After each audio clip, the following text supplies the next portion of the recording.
Ano ang pangalan ng propeta na nagsulat ng aklat ng Hosea? B. Hosea. Sa aling bansa naganap ang kwento ng aklat ng Hosea? A. Samaria. Ano ang tawag sa paghuhugas ng paa ni Hosea sa isang babaeng patutot? C. Simbolo. Sino ang asawa ni Hosea sa simbolikong kwento? A. Gomer. Ilang anak ang ipinanganak ni Gomer kay Hosea? C. 3. Ano ang ibig sabihin ng pangalan na Jezreel na binigay sa panganay na anak ni Hosea?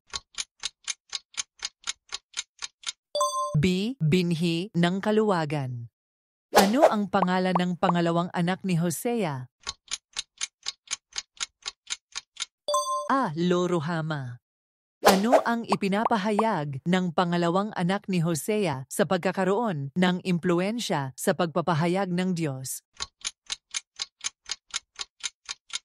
B. Hindi aking bayan.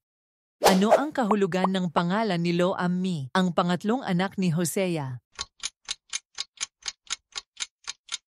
A. Hindi aking bayan.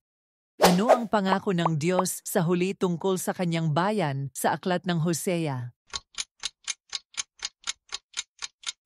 A. Pag-agkasalin.